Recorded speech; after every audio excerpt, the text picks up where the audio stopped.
si le matin je vais aller travailler, bah, tu sais, je vais scanner, mon téléphone va scanner le code NFC, le tag NFC.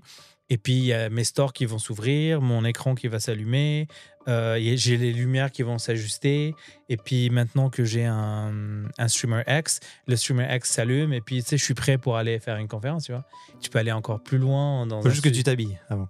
Exact, voilà. Ça, c'est un autre tag. C'est une prochaine étape.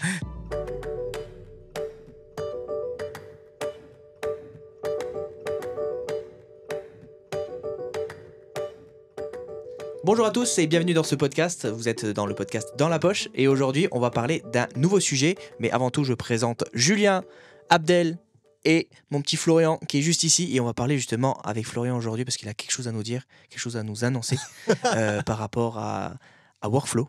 Je sais pas si vous connaissez. Ouais. C'est quoi Workflow ? C'est quoi ? C'est une chaîne YouTube que je me suis lancée il n'y a pas très très longtemps pour le kiff. En fait, je voulais un peu centraliser, ne serait-ce que pour moi déjà, de me souvenir de certains aspects techniques que j'essayais au fur et à mesure, parce que vous le savez sûrement, mais je fais de la production de podcasts, production de vidéos, et j'aide des clients à enregistrer des podcasts, soit dans leurs locaux ou dans des studios.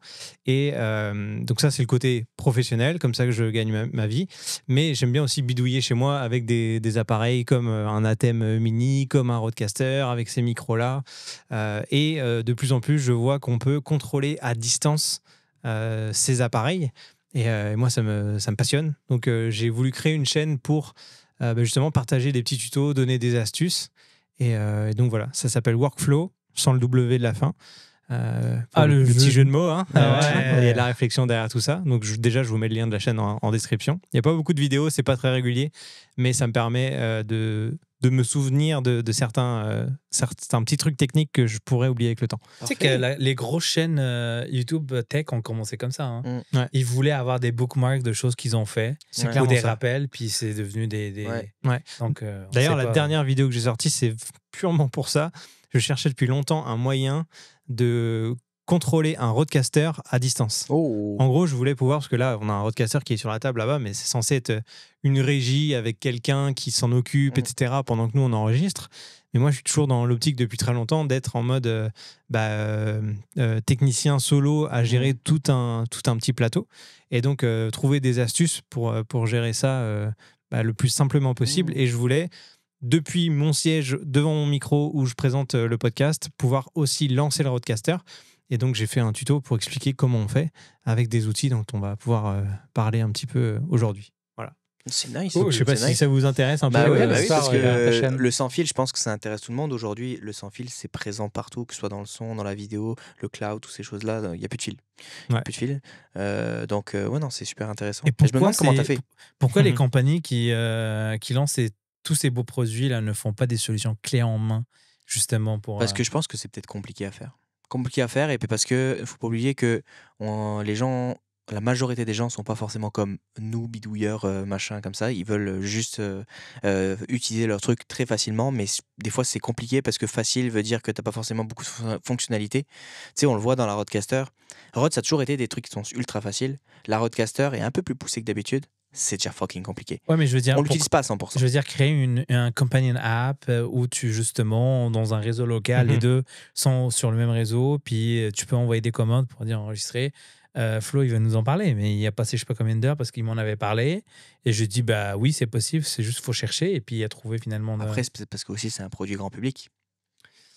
Ouais, mais justement, un produit grand public est souvent associé avec une application facile à contrôler à distance. Tu vois, on a les lumières dans le studio qu'on peut contrôler avec une appli, ce genre de choses. On pourrait se dire que c'est la même chose avec une console son ou une console vidéo.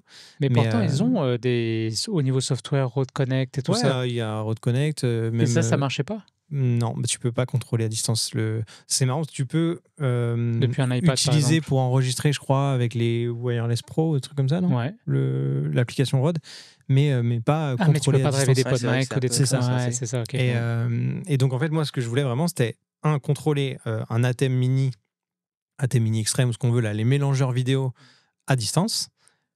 Et pouvoir gérer aussi le Rodecaster, parce qu'en fait c'est bien, en général dans une régie vidéo, je rappelle le concept si les gens ne savent pas, mais tu as souvent un mélangeur vidéo pour gérer les flux des caméras, Et souvent, à côté, une console son vraiment dédiée pour ça. Donc, c'est là où nous, on branche le micro en XLR. Et souvent, il y a un petit pont entre les deux avec un câble qui relie les deux pour que ça soit synchronisé. Donc, le Rodecaster, l'ATEM, c'était assez simple. On peut contrôler avec l'adresse IP de l'appareil toutes les commandes de l'ATEM. Donc, on peut switcher les caméras, on peut faire un fondu, faire des cuts, on peut Mais tu le fais à ajouter, travers une application ou tu le fais à travers en fait, pour la thème, c'est relativement simple parce qu'il y a plusieurs méthodes. Ouais. Il y a un développeur qui s'appelle Adam Tao qui a créé une application qui s'appelle Mix Effect qui est vraiment incroyable, payante pour le coup, mais incroyable, où tu peux. C'est exactement ce que Blackmagic aurait dû créer pour D'accord. la thème en C'est fait. souvent. Et tu peux, c'est super bien fait. Tu as l'impression d'être devant l'interface d'un ATEM et sur ton iPad ou ton iPhone ou un Mac.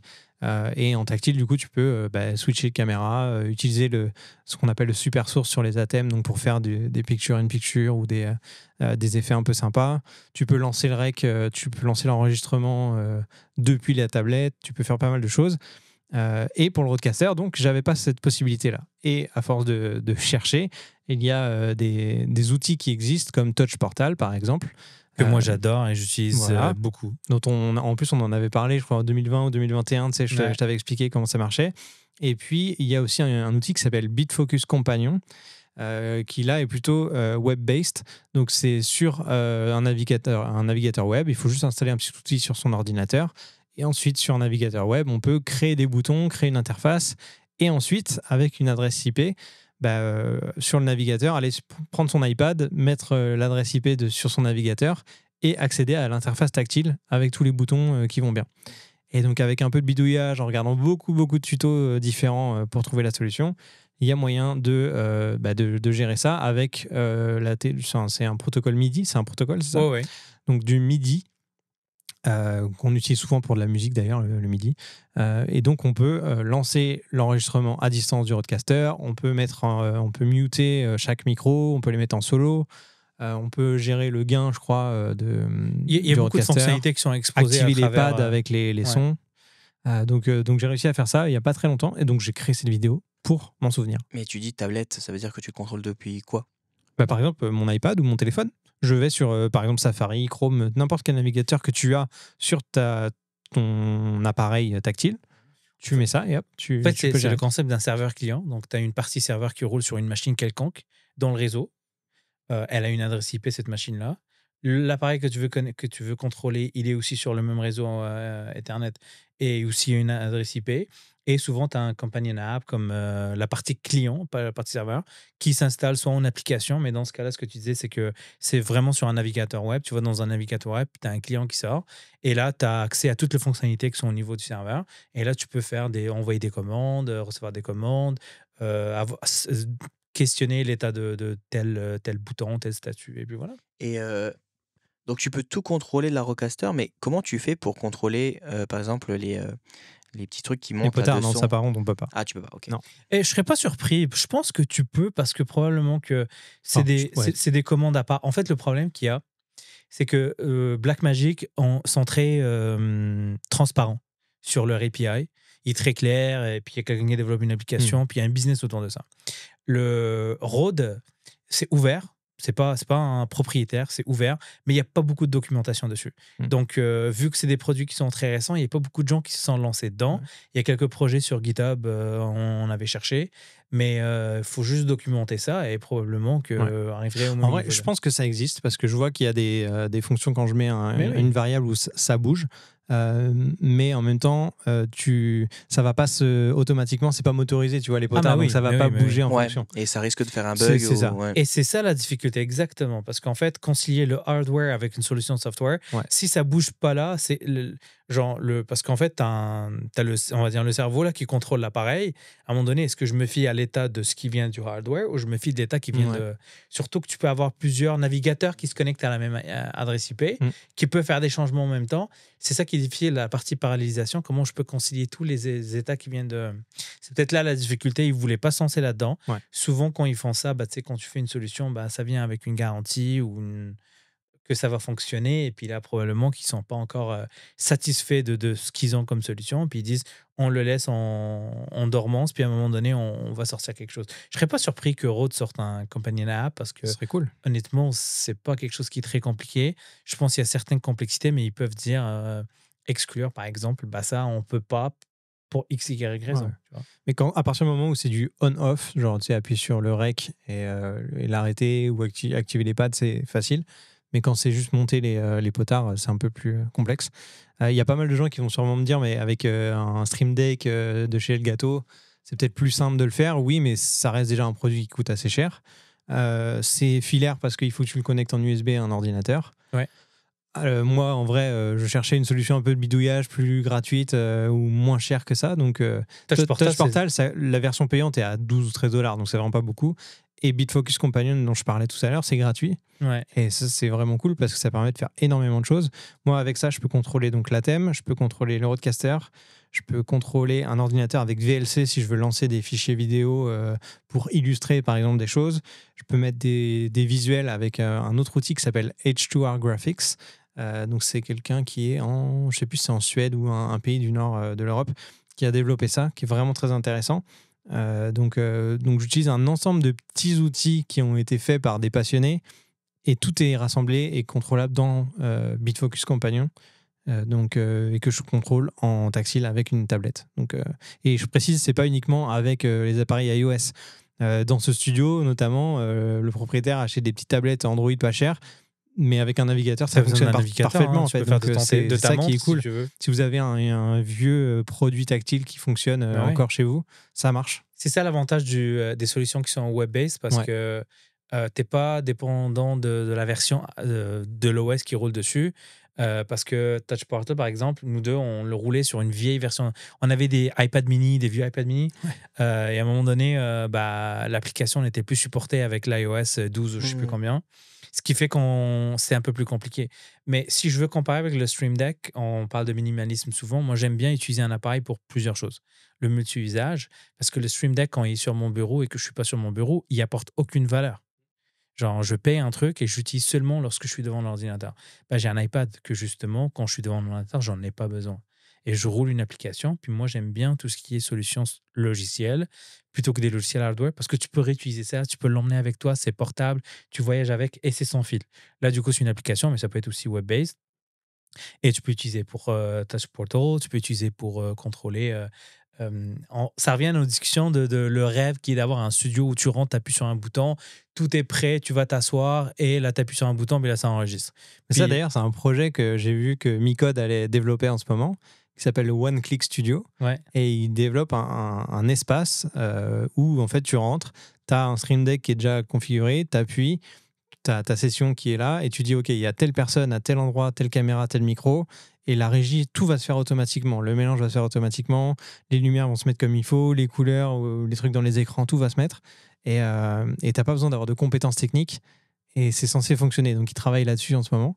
Et moi, c'est un projet qui me fait bien kiffer. J'aimerais bien bosser là-dessus. Et tu vois, ça peut aller plus large que juste la partie audio-vidéo, tu vois. Parce que moi, chez moi, je me suis amusé pendant la pandémie, on n'avait rien à faire, avec un tag NFC qui est sous mon bureau.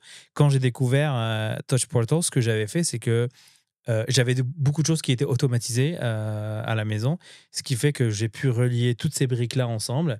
Si le matin, je vais aller travailler, je vais scanner, mon téléphone va scanner le code NFC, le tag NFC, et puis il y a mes stores qui vont s'ouvrir, mon écran qui va s'allumer, j'ai les lumières qui vont s'ajuster, et puis maintenant que j'ai un Streamer X, le Streamer X s'allume, et puis je suis prêt pour aller faire une conférence, tu vois. Tu peux aller encore plus loin. Il faut juste que tu t'habilles avant. Exact, voilà. C'est un autre tag. C'est un autre NFC tag. Mais il faut penser à la partie automatisation. C'est énorme tout ce qu'on peut ramener ensemble. Et ce que tu disais tout à l'heure, la solution que maintenant tu as documentée, c'est une brique importante justement dans cet écosystème-là. Donc, c'est cool. Ouais, donc voilà, je voulais vous partager ça aujourd'hui. Donc, si ça vous intéresse, vous pouvez aller voir la chaîne Workflow. Workflow Production, je l'ai appelé parce que c'est le nom de l'entreprise. Et donc voilà, vous pouvez suivre tout ça. N'hésitez pas à commenter si ça vous intéresse. J'ai même fait des tutos par rapport à OBS, qui est un logiciel sur Windows et Mac pour faire du streaming, un peu plus simple que d'avoir un ATEM à la maison. C'est quand même plus abordable. Alors, une certaine limite, on va dire. Ouais, mais pour faire des live Switch à la maison avec une webcam ou une caméra classique, on va dire, c'est vachement bien. Et j'avais fait tout un setup, pareil, que j'avais montré en vidéo avec un template à télécharger et tout ça. Donc, je trouve m'amuse un qu'OBS, petit peu. justement, la puissance du hardware vient ramener justement OBS. Tu sais, quand tu as un thème mini, puis tu as plusieurs caméras, du multicam, bien évidemment, parce que ça a moins d'utilité quand tu es tout seul chez toi avec une caméra ou deux caméras qui sont branchées, surtout maintenant en USB. Mais pour avoir des trucs en HDMI et tout, c'est quand même cool. Toi, ça t'excite pas là? Parce que ça rentre un peu dans ton Iron Man.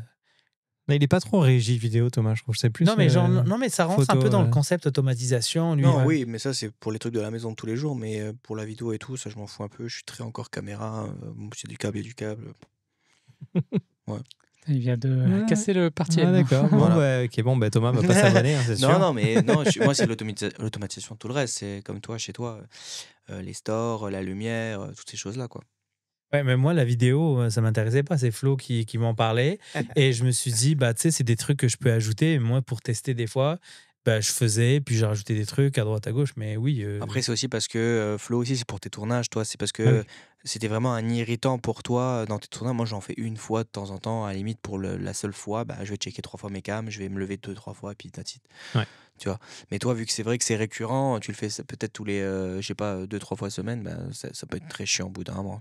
Ouais, clairement. Puis c'est aussi une expertise que j'ai envie de développer par rapport au côté hardware, enfin les différents produits, pouvoir accompagner des clients, les conseiller. Donc c'est aussi ça l'objectif. Du coup, tu vas créer un logiciel final, tout fini, avec des options, etc. Et pour ensuite le vendre ou je sais pas. En fait, zéro clic studio. Non, mais c'est exactement ça. Mais tu sais, ici, là, je pense, moi, aux propriétaires de ce genre de studio. On est au 760 Média. Et imagine, tu n'as pas de temps de gérer tous ces gens-là. Tu mets une automatisation en place, tu arrives, tu as une serrure connectée, tu as un QR code quand tu réserves, tu scannes, la porte s'ouvre n'importe quelle heure, 24/7, tu rentres, tu as juste accès à la salle justement qui t'est réservée, tu appuies sur un bouton, mais là tout est prêt, et puis après tu mets je sais pas si tu as des lots ou des profils ou peu importe là, sur les caméras, et tu t'assois et t'enregistres. Genre, je veux dire, au moment où tu rentres et au moment où tu commences à enregistrer, tu as un laps de temps qui est quand même assez court parce que justement tout est automatisé. Ouais. Et puis, dans ces studios-là, on s'en rapproche dans une certaine mesure. Exact.